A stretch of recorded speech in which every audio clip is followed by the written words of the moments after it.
ഹരേ കൃഷ്ണ. നന്ദനത്തിലേക്ക് എല്ലാവർക്കും സ്വാഗതം. ഇന്ന് ഒറീസയിലെ പുരി ജഗന്നാഥ സ്വാമിയെക്കുറിച്ചാണ് ഞാൻ ഇന്നൊരു കഥ പറയാൻ പോകുന്നത്.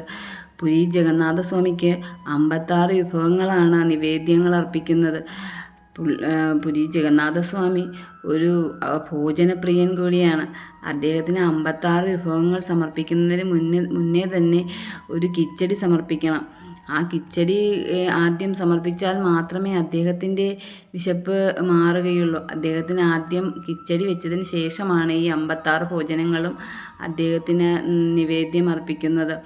ഈ 56 നിവേദ്യങ്ങളും ഉണ്ടാക്കുന്നതൊക്കെ ക്ഷേത്രത്തിൽ തന്നെയുള്ള അതിനുവേണ്ടി അധികാരമുള്ള നിയോഗിക്കപ്പെട്ട കുറേ ആൾക്കാരുണ്ട്. അവരാണിതൊക്കെ ഉണ്ടാക്കുന്നത്. നമുക്ക് ഇതൊന്നും ഉണ്ടാക്കി സമർപ്പിക്കാനൊന്നും കഴിയത്തില്ല. നമുക്ക് വേണമെങ്കിൽ അവിടെ ഇന്ന വിഭവം കൊടുക്കാമെന്നുള്ള റെസിപ്റ്റ് എഴുതി അവിടെ സമർപ്പിക്കാവുന്നതാണ്. അതിനുള്ള പണം നമ്മൾ അടച്ചാൽ മതി. അപ്പോൾ ഈ 56 വിഭവങ്ങളും നിവേദിക്കുന്നതിന് മുന്നേ തന്നെ കിച്ചടി സമർപ്പിക്കാറുണ്ട്. അതൊരു ഭഗവാന്റെ ഒരു ഭക്തയുടെ ഓർമ്മയ്ക്കായിട്ടാണ് ഈ കിച്ചടി സമർപ്പിക്കുന്നത്, നിവേദ്യം സമർപ്പിക്കുന്നത്. കിച്ചടി നിവേദ്യം സമർപ്പിക്കുന്നതിൻ്റെ ഒരു കഥയാണ്, വളരെ മനോഹരമായൊരു കഥയാണ് ഞാൻ ഇന്ന് പറയാൻ പോകുന്നത്. പുരി ജഗന്നാഥ സ്വാമി ക്ഷേത്രത്തിൻ്റെ ആ ക്ഷേത്രത്തിനടുത്ത് തന്നെ താമസിച്ചിരുന്ന ഒരു സ്ത്രീ ഉണ്ടായിരുന്നു. കരാര എന്നാണ് അവരുടെ പേര്. കരാമ, കർമാഭായി, അങ്ങനെ പല പേരിലും അവരെ എല്ലാവരും വിളിക്കുമായിരുന്നു. കർമാഭായി പരമഭക്തയായിരുന്നു, ഭഗവാന്റെ പരമഭക്തയായിരുന്നു കർമാഭായി എന്നും ക്ഷേത്രത്തിൽ പോകുമായിരുന്നു. കർമാഭായിക്ക് എന്നും ഭഗവാന്റെ അടുത്ത് വന്ന് ഭഗവാനോട് പറയും, ഭഗവാനെ, എനിക്ക് ഭഗവാൻ എന്തെങ്കിലും ഉണ്ടാക്കി സമർപ്പിക്കണമെന്ന് ആഗ്രഹമുണ്ട്. ഈ ക്ഷേത്രത്തിൽ കൊണ്ടുവന്ന് ഒന്നും സമർപ്പിക്കാൻ കഴിയില്ല. അതിനാൽ ഞാൻ എൻ്റെ വീട്ടിൽ തന്നെയുള്ള വിഗ്രഹത്തിൽ എന്തെങ്കിലും ഉണ്ടാക്കി സമർപ്പിച്ചോട്ടെ. അതിന് എന്തെങ്കിലും ദോഷങ്ങളുണ്ടോ എന്നൊക്കെ ഇങ്ങനെ ഭഗവാനോട് ചോദിക്കും. എന്നും ക്ഷേത്രത്തിൽ വന്ന് ചോദിക്കും. അതുമാത്രമല്ല, കലാമാദേവിക്ക് അധികം വിദ്യാഭ്യാസമോ അറിവോ കഴിവോ ഒന്നും ഉണ്ടായിരുന്നില്ല. അങ്ങനെ അവരെന്നും വന്ന് ഭഗവാനോട് ഇത് ചോദിക്കും.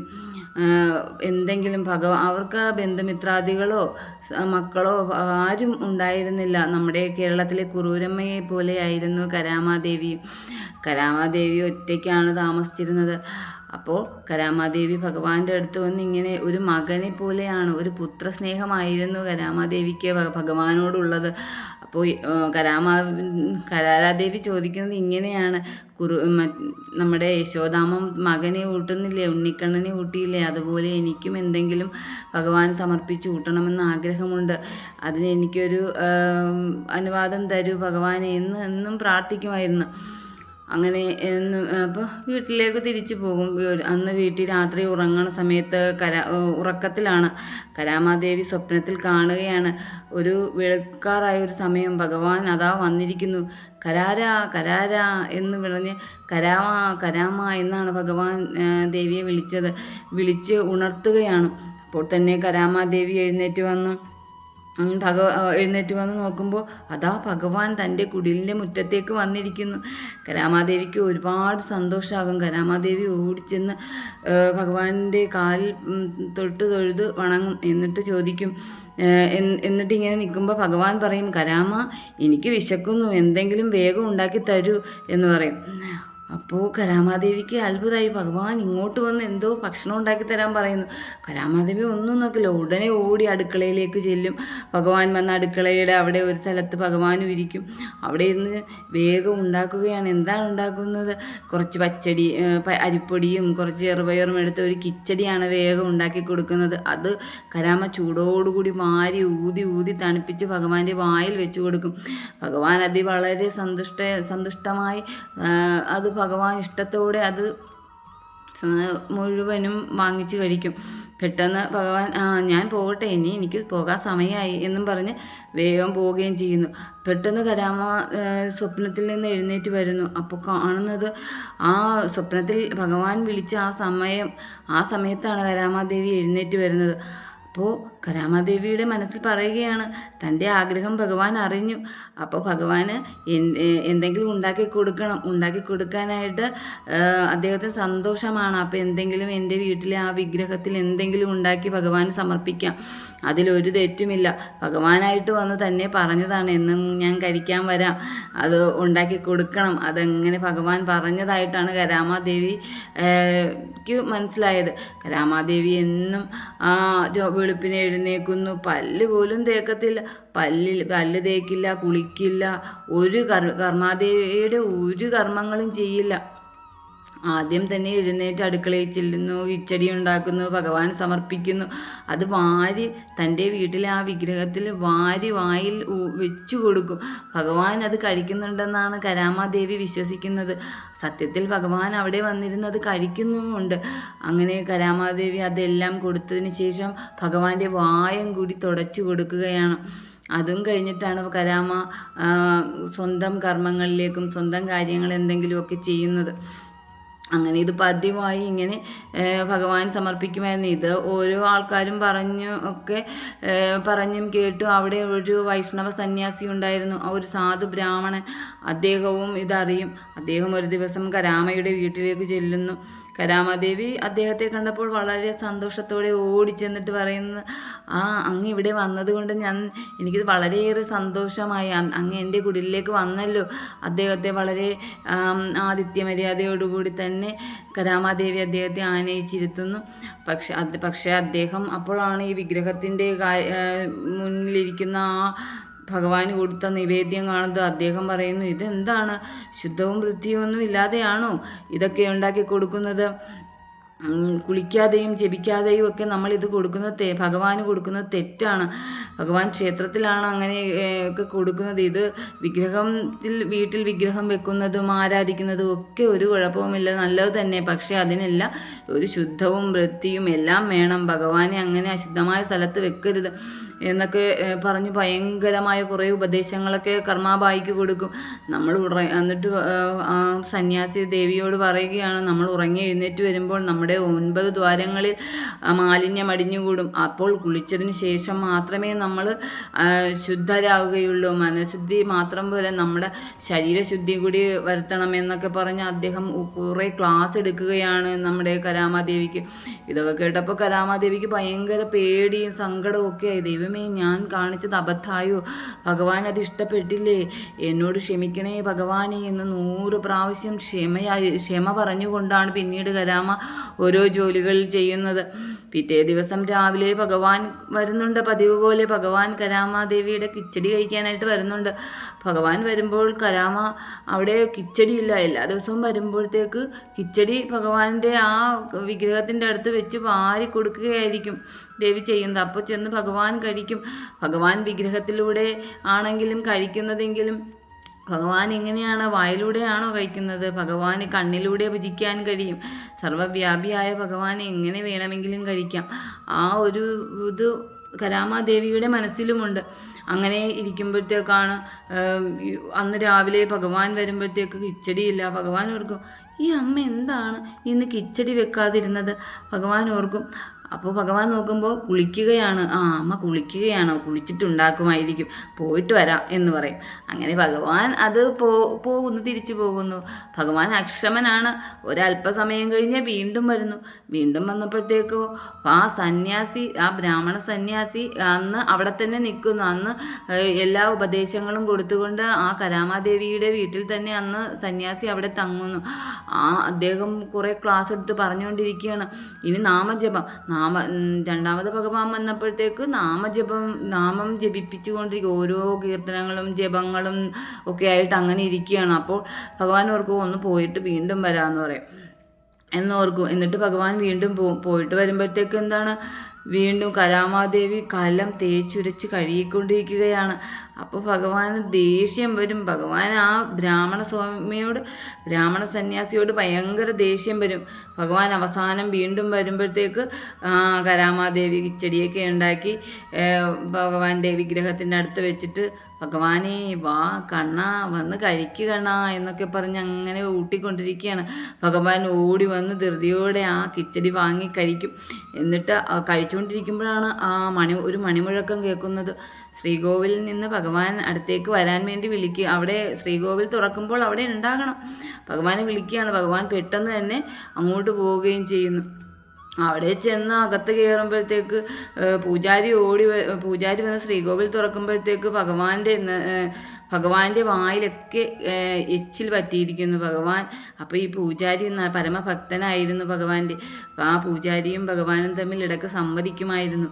പൂജാരി ചോദിക്കുകയാണ്, ഭഗവാനെ എന്താ ഈ വായിലൊക്കെ എന്താ എച്ചിൽ പറ്റിയിരിക്കുന്നത്?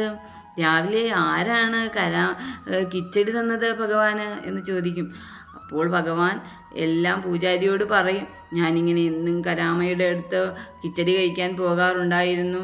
ഇന്ന് ആ ബ്രാഹ്മണ ശ്രേഷ്ഠൻ വന്ന് കരാമയെ കുറേ ഉപദേശിച്ചു. അതുകൊണ്ട് കരാമാദേവിയും ജപങ്ങളൊക്കെ കഴിഞ്ഞ് കിച്ചടി ഉണ്ടാക്കാൻ താമസിച്ചു. അപ്പോൾ ഞാനും കഴിക്കാൻ താമസിച്ചു. അതാണ് ഞാൻ താമസിച്ചും വന്നത്. അതുകൊണ്ട് കരാമ എൻ്റെ വായൊക്കെ തുടച്ചു തരുന്നത് വരെയൊന്നും എനിക്ക് അവിടെ ഇരിക്കാൻ കഴിഞ്ഞില്ല. അതാണ് ഈ എച്ചിലൊക്കെ പറ്റിയിരിക്കുന്നത് എന്ന് ഭഗവാൻ പറയുകയാണ് പൂജാരിയോട്. പൂജാരിക്കിത് എന്നിട്ട് ഭഗവാൻ പറയും, ആ ബ്രാഹ്മണ ശ്രേഷ്ഠനെ അങ്ങൊന്ന് ഉപദേശിക്കണം എന്ന് പറയും.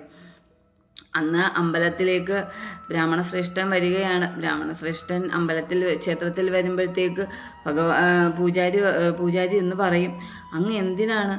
അങ്ങ് ഒരു ഉന്നത കുലത്തിൽ ജനിച്ചത് കൊണ്ടാണോ ആ കരാമാദേവിയോട് ഇങ്ങനെയൊക്കെ ഉപദേശിച്ചത്? അങ്ങ് മുൻജന്മത്തിൽ ചെയ്ത പുണ്യത്തിൻ്റെ ഫലമാണ് അങ്ങ് ഇന്നൊരു ബ്രാഹ്മണനായി ജനിച്ചത്. അപ്പോൾ അങ്ങ് അത് നല്ല രീതിയിൽ ഉപയോഗിക്കണ്ടേ? അതുകൊണ്ടാണ് അങ്ങക്ക് വേദവും ജ്ഞാനവും പരിജ്ഞാനവും ഒക്കെ കിട്ടിയത്. അതുകൊണ്ട് ഭഗവാന്റെ ഭക്തയായ ആ കരാമാദേവി ഭക്തിപൂർവം സ്നേഹത്തോടെ സമർപ്പിച്ചിരുന്ന ആ കിച്ചടി അങ്ങ് എന്തിനാണ് താമസിപ്പിച്ച് കുറേ ഉപദേശങ്ങളൊക്കെ കൊടുത്ത് താമസിച്ചുണ്ടാക്കാൻ ശ്രമിച്ചത്? കരാമാദേവി അവർ ഭക്തയാണ്, പരമഭക്ത. ഭഗവാന്റെ ഭക്തരെ ഭഗവാൻ തന്നെ തിരഞ്ഞെടുക്കുന്നതാണ്. അത് അങ്ങനെ ഒരു ഭക്തരായി തിരഞ്ഞെടുക്കണമെങ്കിൽ പുണ്യം ചെയ്യണം. അങ്ങനെ ഒരു പുണ്യപ്പെട്ട ജന്മമാണ് കരാമാദേവി. എന്തിനാണ് അങ്ങ് അവിടെ അങ്ങനെ ഉപദേശിച്ചത്? ഇനി അങ്ങനെ ചെയ്യരുത് എന്ന് പൂജാരി പറയുകയാണ്. അപ്പോൾ ഇത് കേൾക്കുന്ന ബ്രാഹ്മണന് അപ്പോഴാണ് അദ്ദേഹം ഒരിക്കലും നല്ല രീതിയിലാണ് ഉപദേശിച്ചത്. ഒരിക്കലും ഒരു കരാമാദേവിക്ക് തെറ്റുപറ്റരുത്. നല്ല ഉദ്ദേശത്തോടു കൂടി തന്നെയാണ് കരാമയോട് അദ്ദേഹം ഇതെല്ലാം പറഞ്ഞു കൊടുത്തത്. അപ്പോൾ തന്നെ അദ്ദേഹത്തിന് പറ്റിയ തെറ്റ് മനസ്സിലാകും. ഓടിച്ചെന്ന് കരാമയുടെ വീട്ടിലേക്ക് വീണ്ടും ചെല്ലുകയാണ്. അപ്പോൾ കരാമക്ക് പേടിയാണ്. ഈ ബ്രാഹ്മണനെ കാണുമ്പോൾ ഇപ്പോൾ പേടിയാണ്, ഇനി എന്തെങ്കിലും ഉപദേശിക്കാനാണോ വരുന്നതെന്നുള്ള. അപ്പോൾ കരാമാദേവി എന്താണ് അങ്ങ് വീണ്ടും വന്നത്, എന്തെങ്കിലും പറയാനുണ്ടോ എന്ന് ചോദിക്കുക. അപ്പോൾ പറയും. അപ്പോൾ അദ്ദേഹം ഈ കരാമാദേവിയുടെ പാദത്തിലേക്ക് അങ്ങോട്ട് വീഴുകയാണ്. എന്നിട്ട് പറയും, ഭഗവാനെ ഇനി ഞാൻ പറയുന്ന നിയമാവലികളൊന്നും നടപ്പാക്കേണ്ടതില്ല. ഭക്തിക്ക് ഇഷ്ടപ്പെട്ട രീതിയിൽ ഭഗവാന് എന്തും സമർപ്പിക്കാം. കരാമാദേവിന് ഇഷ്ടം ഉള്ളതുപോലെ പണ്ട് ആചരിച്ചിരുന്നത് പോലെ തന്നെ ഉണ്ടാക്കി ഭഗവാന് കൊടുത്താൽ മതി. അതാണ് ഭഗവാൻ ഇഷ്ടം എന്ന് പറയും. അപ്പോൾ ഇത് കേൾക്കുമ്പോഴത്തേക്ക് കരാമാദേവിക്ക് ഭയങ്കര അത്ഭുതമാവും, സന്തോഷമാവും. ഒരു ഭക്തയ്ക്ക് പിന്നെ എന്താണ് വേണ്ടത്? ഭഗവാൻ താൻ കൊടുക്കുന്നത് അപ്പം കഴിക്കുന്നുണ്ട് എന്നുള്ളൊരു കൃഷ്ണ അനുഭവമാണ് ഭക്തയ്ക്ക് അതവിടെ കിട്ടിയത്. അങ്ങനെ കരാമാദേവി അതിൻ്റെ കൂടെ ഈ ബ്രാഹ്മണ സന്യാസി പറയുകയാണ്, എന്നും ഭഗവാൻ സമർപ്പിക്കുന്ന ആ കിച്ചടി നാളെ ഉണ്ടെങ്കിൽ എനിക്കും നാളെ കുറച്ച് വെച്ചേക്കണം എന്നും കൂടി പറയുകയാണ് അദ്ദേഹം ഒരു പരമഭക്തനായിരുന്നു. പിന്നെ കുറച്ച് അഹങ്കാരം, ഭഗവാന്റെ ഭക്തർക്ക് ചെറിയൊരു അഹങ്കാരം വരുമ്പോൾ തന്നെ ഭഗവാൻ അതിൽ എന്തെങ്കിലും ഒരു മായ കാണിച്ച് അഹങ്കാരത്തിൽ നിന്ന് ആ ഒരു തെറ്റിൽ നിന്ന് അവരെ മോചിപ്പിക്കും. ആ കർമ്മഫലത്തിൽ നിന്ന് ഭഗവാൻ അവരെ രക്ഷിക്കും. അങ്ങനെയാണ്. അപ്പോൾ ഭഗവാന്റെ ആ ഭക്ത പിന്നീട് അങ്ങോട്ട് എല്ലാ ദിവസവും കരാമ പഴയ പോലെ തന്നെ ഭഗവാന് അങ്ങനെ കിച്ചടി ഉണ്ടാക്കി വെക്കും. അതിന് ശേഷമാണ് ഭഗവാൻ മറ്റുള്ള കാര്യങ്ങളിലേക്ക് കരാമാദേവി പോകുന്നത്. അങ്ങനെ കുറേ കാലം കഴിഞ്ഞ് ഭൂലോകത്തിൽ നിന്നും കരാമാദേവി ഭഗവാന്റെ ഗോലോക വൃന്ദാവനത്തിലേക്ക് പോകുന്നു. പോയതിന് ശേഷം പൂജാരി ചെന്ന് നട തുറക്കുമ്പോഴത്തേക്ക് ഭഗവാൻ കരാമാദേവിയുടെ കിച്ചടി ഇല്ലാത്തത് കൊണ്ട് കരയുന്ന പുരി ജഗന്നാഥസ്വാമിയെയാണ് കാണുന്നത്. ജഗന്നാഥസ്വാമി കരയുകയാണ്. ഭക്തയുടെ ആ കിച്ചടി കഴിക്കാൻ കിട്ടുന്നില്ല, അത് മിസ് ചെയ്യുകയാണ് ഭഗവാൻ പറയുകയാണ്. അപ്പോൾ പൂജാരി ചോദിക്കും, എന്താണ് ഭഗവാനെ കരയുന്നത്? അപ്പോൾ ഭഗവാൻ പറയുകയാണ്, എനിക്ക് ആ കരാമയുണ്ടാക്കിത്തരുന്ന കിച്ചടി ഉണ്ടല്ലോ, അത് കിട്ടാഞ്ഞിട്ട് ഒരു രസവും ഇല്ല. ഈ 56 വിഭവങ്ങളാണ് ഭഗവാൻ നിവേദ്യമായി സമർപ്പിക്കുന്നത്. അതൊന്നും ഭഗവാന് അതൊന്നും കഴിച്ചിട്ടൊന്നും ഒരു രസവുമില്ല. ഈ പരമഭക്ത ഈ കർമാബായി സ്നേഹവും വാത്സല്യവും ഭക്തിയും നിറച്ചാണ് ഭഗവാന് ആ കിച്ചടി ഉണ്ടാക്കി കൊടുത്തേണ്ടിയിരുന്നത്. അത്രയും മനോഹരമായ സ്വാദിഷ്ടമായൊരു കിച്ചടി ഈ 56 വിഭവങ്ങളിൽ ഇല്ല എന്നാണ് ഭഗവാൻ പറയുന്നത്. അപ്പോൾ പൂജാരി അതിനൊരു മാർഗം കണ്ടുപിടിക്കും. പൂജാരി പറയും, അങ്കിൽ കരാമയുണ്ടാക്കിയിരുന്ന കിച്ചടി ആദ്യം ഭഗവാൻ എല്ലാ ദിവസവും ക്ഷേത്രത്തിൽ അത് ആദ്യം ഉണ്ടാക്കാം, എന്നിട്ട് ആ കിച്ചടി ആദ്യം സമർപ്പിക്കാം, അതിനുശേഷമേ 56 ഭോജനങ്ങൾ ഭഗവാൻ സമർപ്പിക്കുകയുള്ളൂ എന്ന് പറയും. അങ്ങനെയാണ് പിന്നീട് ഭഗവാൻ എന്നും ആദ്യം കരാമയുണ്ട ആ കിച്ചടിയാണ് ആദ്യം സമർപ്പിക്കുന്നത്. അതിന് ശേഷമാണ് ഭഗവാൻ 56 ഭോജനങ്ങളും നിവേദ്യമായി സമർപ്പിക്കുന്നത്. ഇത് ഭഗവാന്റെ ആ ഭക്തയുടെ പേരും നാമം അനശ്വരമാക്കി തീർക്കാൻ വേണ്ടിയാണ് ഭഗവാൻ അങ്ങനെ ഒരു കാര്യം കണ്ടെത്തിയത്. ഭഗവാൻ എന്നും ഈ കിച്ചടി വെച്ചിട്ടാണ് ഭഗവാന്റെ ആ പരമഭക്തിയുടെ ആ ഒരു സ്നേഹം, ആ ഭക്തി, അത് എന്നും എല്ലാവരും ഓർമ്മപ്പെടുത്താൻ വേണ്ടിയാണ് ഈ കരാമ കിച്ചടി. അത് പിന്നീട് കരാമ കിച്ചടി എന്നാണ് അറിയപ്പെടുന്നത്. അങ്ങനെ എന്നും ഭഗവാന്റെ എല്ലാ ഭക്തരെയും ഭഗവാൻ അനശ്വരരാക്കി തീർത്തിട്ടുണ്ട്. പരമഭക്തരായ എല്ലാവരും ഭഗവാന്റെ നാമസങ്കീർത്തനങ്ങളൊക്കെ ചൊല്ലണം. എല്ലാവർക്കും ഭഗവാന്റെ അനുഗ്രഹം ഉണ്ടാകട്ടെ. സർവം ശ്രീകൃഷ്ണാർപ്പണമസ്തു. ജയ് ശ്രീ രാധേ രാധേ.